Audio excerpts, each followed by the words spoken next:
లేకపోతే నా కాలో చెయ్యి పడిపోయి నేను మంచన పడుంటే ఆయన గారు సేవలు చేయలేక ఇంకో దాన్ని తీసుకొచ్చుకున్నాడా? ఏం మాట్లాడుతున్నావు అలేఖ్య? నిజం మాట్లాడుతున్నాను భూమి, నిజమే మాట్లాడుతున్నాను.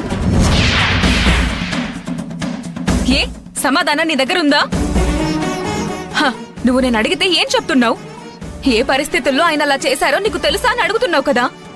అసలు ఆయనకంత కష్టమైన పరిస్థితి ఏం వచ్చిందో, ఆయన నేను ఇలాంటి నిర్ణయం తీసుకోవడం వల్ల మీ అందరికి వచ్చిన నష్టమేంటో. నువ్వు అమ్ముకున్నది నీ భర్తని కాదు, నీ మంగళసూత్రాన్ని, నీ మంగళసూత్రాన్ని, నీ మంగళసూత్రాన్ని, నీ మంగళసూత్రాన్ని.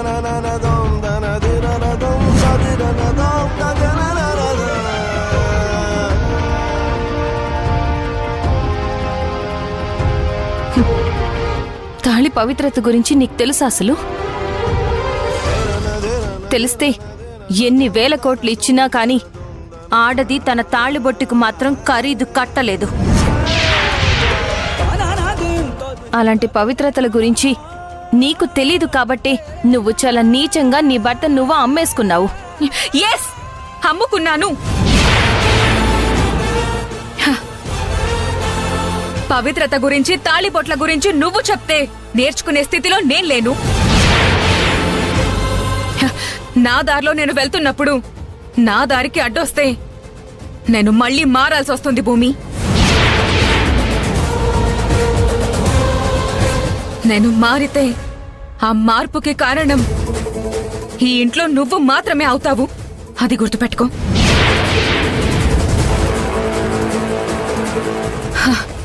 దాంతోటి వెంటనే కేసులు పెడతాను, పోలీస్ స్టేషన్ చుట్టూ తిప్పుతాను. బాగా ఆలోచించుకో.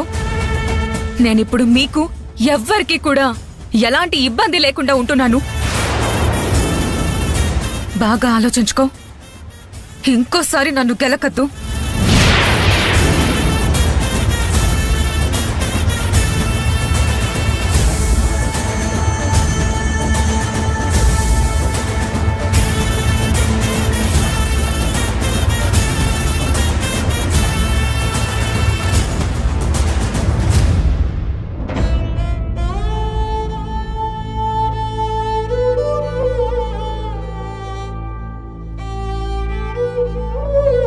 అమ్మా మహాలక్ష్మి, అమ్మా మహాలక్ష్మి.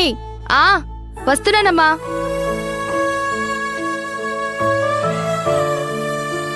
ఏంటమ్మా?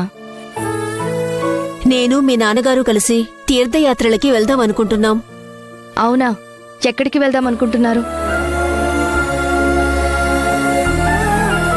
మనస్ఫూర్తిగా దేవుడి దగ్గరికి వెళ్ళి మొక్కుకోవాలనుకున్నప్పుడు అది ముందే ప్లాన్ ఉంటుందమ్మా.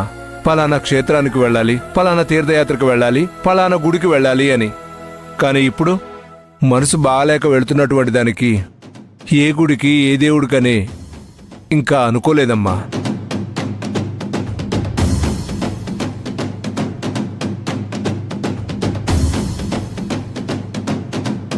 ఏవో చీకు చింతలున్నాయి.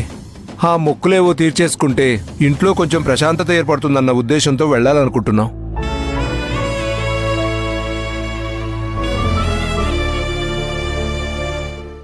మీ ఆలోచన బానే ఉంది నాన్న. మీరు ఎక్కడికి వెళ్ళాలనుకుంటున్నారో చెప్తే వెళ్ళడానికి అన్ని ఏర్పాట్లు నేను చేస్తాను.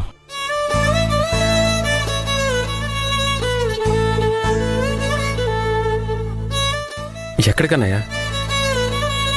ఎక్కడికో ఏర్పాట్లు చేస్తానంటున్నారు?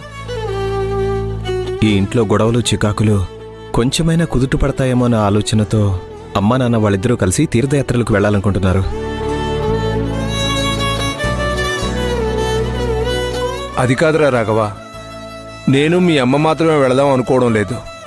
అందరం కలిసి కుటుంబ సమేతంగా వెళ్ళొద్దామని.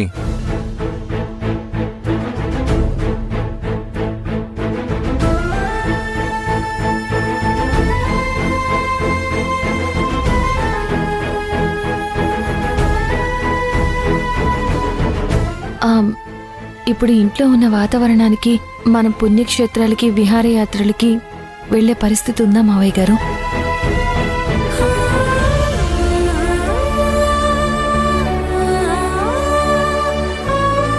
ఇంట్లో మనందరిది ఒక దారైతే అలేఖ్యది ఇంకో దారి అన్నట్టు తయారైంది. తనొక్కతే చాలు మనందర్నీ దారి మళ్లించడానికి.